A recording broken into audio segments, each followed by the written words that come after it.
രാത്രി ഇരുട്ടി വെളുക്കും മുൻപ് ഇറാൻ ചാരമാകും. ഒരിക്കലും തിരിച്ചു വരാനാകാത്ത വിധം ആ നാഗരികത പൂർണ്ണമായും ഇല്ലാതാകും. ഹോർമുസ് കടലിടുക്ക് തുറക്കുന്നതിനായി ഇറാന് നൽകിയ സമയപരിധി അവസാനിക്കാനിരിക്കെ ട്രംപ് മുഴക്കിയ ഭീഷണിയിൽ ആശങ്കയിലായിരുന്നു ലോകം. ഇനി എന്താണ് ഇറാനിൽ സംഭവിക്കുക? ഇറാനിൽ അമേരിക്ക ആണവായുധം പ്രയോഗിക്കാൻ ഒരുങ്ങുന്നതായും വാർത്തകൾ പ്രചരിച്ചു. ട്രംപിന്റെ അടുത്ത നീക്കം എന്തെന്ന് ഉറ്റുനോക്കി ലോകം ശ്വാസമടക്കി പിടിച്ചു നിന്ന മണിക്കൂറുകളായിരുന്നു കടന്നുപോയത്. ഒരു വശത്ത് വിട്ടുവീഴ്ചയില്ലാത്ത യുദ്ധപ്രഖ്യാപനങ്ങളും മറുവശത്ത് വിനാശത്തിന്റെ വക്കിലെത്തിയ ഒരു ജനതയ്ക്ക് നേരെ തുടരുന്ന ഭീഷണികളും. എന്നാൽ ഡെഡ്ലൈൻ അവസാനിക്കാൻ മണിക്കൂറുകൾ മാത്രം ബാക്കി നിൽക്കെ ഡൊണാൾഡ് ട്രംപ് ഇറാനുമായി 2 ആഴ്ചത്തെ വെടിനിർത്തൽ പ്രഖ്യാപിച്ചു. ഹോർമുസ് തുറന്നു നൽകുമെന്ന ഉറപ്പിന്മേൽ പാകിസ്ഥാന്റെ ഉൾപ്പെടെയുള്ള അന്താരാഷ്ട്ര മധ്യസ്ഥതയിലായിരുന്നു നാടകീയമായി പിന്മാറ്റം. ഇറാനെ ചുട്ടു ചാമ്പലാക്കുമെന്ന ട്രംപിന്റെ ഭീഷണിക്കും വെടിനിർത്തലിനുമിടയിൽ ശരിക്കും എന്താണ് സംഭവിച്ചത്? നോക്കാം. സ്വാഗതം ഇൻഡെപ്തിലേക്ക്.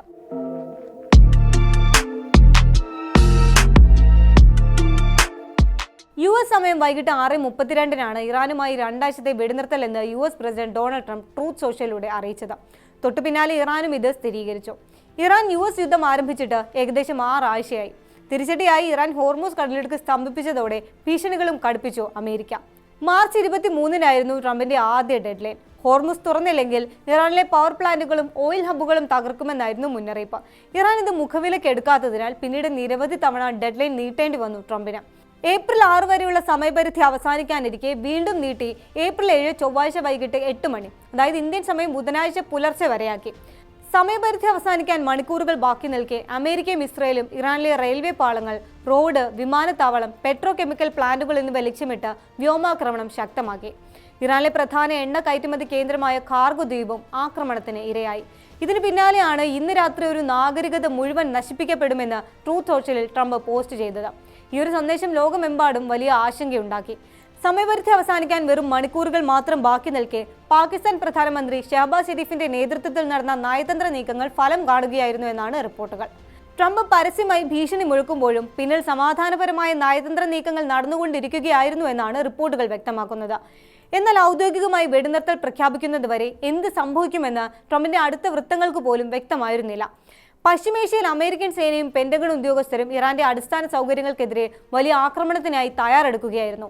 ഈ സമയം എന്ത് സംഭവിക്കുമെന്ന് തങ്ങൾക്ക് ധാരണ ഉണ്ടായിരുന്നില്ല എന്ന് ഒരു പ്രതിരോധ ഉദ്യോഗസ്ഥൻ ആക്സിയോസിനോട് പറഞ്ഞു. തിങ്കളാഴ്ച രാവിലെ ട്രംപ് വൈറ്റ് ഹൌസിൽ ഈസ്റ്റർ പരിപാടിയിൽ ജനങ്ങളോട് സംസാരിക്കുമ്പോൾ യുഎസിന്റെ പ്രത്യേക ദൂതൻ സ്റ്റീവ് വിറ്റ്കോഫ് മധ്യസ്ഥരുമായി തീവ്രമായ ചർച്ചകളിലായിരുന്നു. ഇറാൻ ഒരു 10 ആവശ്യങ്ങൾ മുന്നോട്ട് വെച്ചു. യുദ്ധം പൂർണ്ണമായും അവസാനിപ്പിക്കുക, ഹോർമുസിന്റെ നിയന്ത്രണം ഇറാന് തുടരും, സംഭവിച്ച നാശനഷ്ടങ്ങൾക്ക് നഷ്ടപരിഹാരം നൽകുക തുടങ്ങിയവയായിരുന്നു ഇറാൻ മുന്നോട്ട് വെച്ച ആവശ്യങ്ങൾ. ഇറാന്റെ ആദ്യ 10 നിർദ്ദേശം ഒരു ദുരന്തമാണെന്നായിരുന്നു വിറ്റ്കോഫ് മധ്യസ്ഥരോട് പ്രതികരിച്ചത്. ഇതോടെ ഒരു ദിവസം മുഴുവൻ കലുഷിതമായ ചർച്ചകൾ നടന്നു. തുടർന്ന് പാകിസ്ഥാന്റെ മധ്യസ്ഥതയിൽ ഇറാന്റെ വിദേശകാര്യമന്ത്രി അബ്ബാസ് അറാഗ്ചിയും മറ്റ് രാജ്യങ്ങളും ചേർന്ന് നിർദ്ദേശങ്ങളിൽ മാറ്റങ്ങൾ വരുത്തി. രാത്രിയോടെ 2 ആഴ്ച വെടിനിർത്തലിനുള്ള പുതിയ നിർദ്ദേശം തയ്യാറായി. അന്തിമ തീരുമാനത്തിന് ഇറാന്റെ സുപ്രീം ലീഡറുടെ അംഗീകാരം ആവശ്യമായിരുന്നു. മുജ്തബ ഖാംനയുടെ അനുമതിയാണ് നിർണായക മുന്നേറ്റമായി കണക്കാക്കപ്പെട്ടത്. ഇസ്രായേലിന്റെ ആക്രമണ ഭീഷണി കാരണം ഇറാന്റെ നേതാക്കൾ വളരെ രഹസ്യമായാണ് ആശയവിനിമയം നടത്തിയതെന്നാണ് റിപ്പോർട്ടുകൾ. ഖത്തർ, ഈജിപ്ത് തുടങ്ങിയ മധ്യസ്ഥ രാജ്യങ്ങൾ ഇരുപക്ഷത്തെയും നേതാക്കളുമായി നിരന്തരം ബന്ധപ്പെട്ടു. ഈ സമയമെല്ലാം ഇറാന് മുകളിൽ യുദ്ധവിമാനങ്ങൾ വട്ടമിട്ട് പറക്കുന്നുണ്ടായിരുന്നു. ഏത് നിമിഷവും ആക്രമണം തുടങ്ങാനുള്ള ഉത്തരവിനായി കാത്തു നിൽക്കുകയായിരുന്നു US സൈന്യം. തിങ്കളാഴ്ച രാത്രിയോടെ സമാധാന കരാറിനുള്ള പുതുക്കിയ നിർദ്ദേശത്തിന് അമേരിക്ക അംഗീകാരം നൽകി. പിന്നീട് തീരുമാനം ഇറാന്റെ സുപ്രീം ലീഡറുടെ കയ്യിലായിരുന്നു. വിദേശകാര്യമന്ത്രി അബ്ബാസ് അറാഗ്ചി ചർച്ചകൾക്ക് നേതൃത്വം നൽകിയെന്ന് മാത്രമല്ല, റവല്യൂഷണറി ഗാർഡ് കമാൻഡർമാരെ സമാധാന കരാറിന് സമ്മതിപ്പിക്കുകയും ചെയ്തു. നയതന്ത്രപരമായ വഴി തേടാൻ ചൈനയും ഇറാനോട് ആവശ്യപ്പെട്ടതായാണ് വിവരം. ട്രംപ് അവസാന നിമിഷം വരെ അനിശ്ചിതത്വത്തിലായിരുന്നെങ്കിലും പിന്നീട് നെതന്യാഹുവുമായും പാകിസ്ഥാൻ സൈനിക മേധാവിയുമായും സംസാരിച്ച ശേഷം കരാർ അംഗീകരിക്കുകയായിരുന്നു. സഖ്യകക്ഷികളിൽ നിന്ന് പോലും എതിർപ്പുണ്ടായിട്ടും ട്രംപ് അവസാന നിമിഷം അത് അംഗീകരിക്കുകയായിരുന്നു. ട്രംപ് കരാർ നിരസിക്കുമെന്ന് കരുതിയവരെ പോലും അത്ഭുതപ്പെടുത്തിക്കൊണ്ടായിരുന്നു ഈ തീരുമാനം. ട്രംപിന്റെ സോഷ്യൽ മീഡിയ പോസ്റ്റിന് 15 മിനിറ്റിന് ശേഷം അമേരിക്കൻ സൈന്യത്തിന് ആക്രമണം നിർത്താൻ നിർദ്ദേശം ലഭിച്ചു. തുടർന്ന് ഇറാൻ വിദേശകാര്യമന്ത്രി അബ്ബാസ് അറാഗ്ചി കരാർ പാലിക്കുമെന്ന് ഉറപ്പു നൽകുകയും ചരക്ക് നീക്കത്തിനായി ഹോർമുസ് കടലിടുക്ക് തുറന്നു കൊടുക്കുമെന്ന് അറിയിക്കുകയും ചെയ്തു. സമാധാന കരാർ പാലിക്കുമെന്ന് ഇസ്രായേലും ഉറപ്പു നൽകിയിട്ടുണ്ട്.